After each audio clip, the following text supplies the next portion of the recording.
This whole Biden is mentally unfit and should be removed by the 25th Amendment thing, this is a top-line talking point among Republicans right now. This is their big push against Joe Biden. This cabinet ought to be discussing the 25th Amendment because he is so clearly unfit.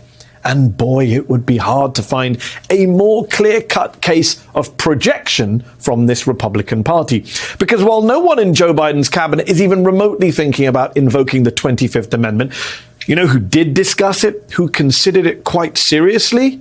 Donald Trump's cabinet. Today, ABC News and CNN are reporting that Trump Treasury Secretary Steve Mnuchin has testified to the January 6th investigation in Congress. Trump's Treasury Secretary is probably best remembered as this guy, the one who brought his wife along to the office one day so they could pose with all the money.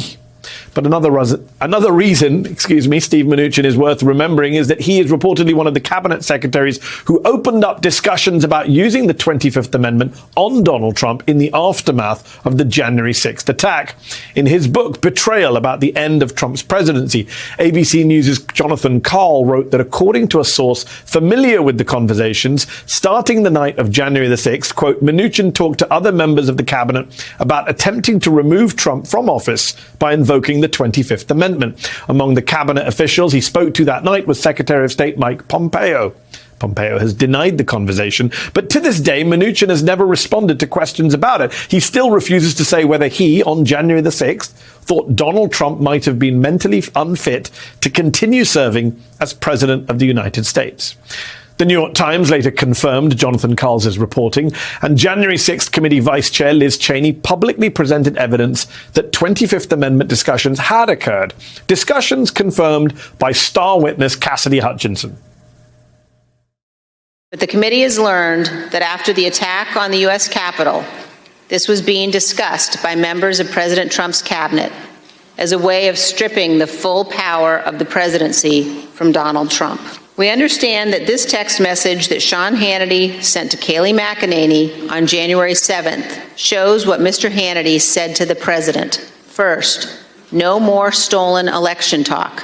Second, impeachment and 25th Amendment are real. Many people will quit.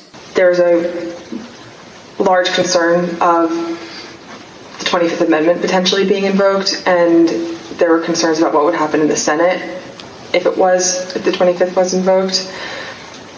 So the primary reason that I had heard, other than, we did not do enough on the 6th, we need to get a stronger message out there and condemn this, otherwise this will be our legacy. The secondary reason to that was, think about what might happen in the final 15 days of your presidency if we don't do this. There's already talks about invoking the 25th Amendment. You need this as cover.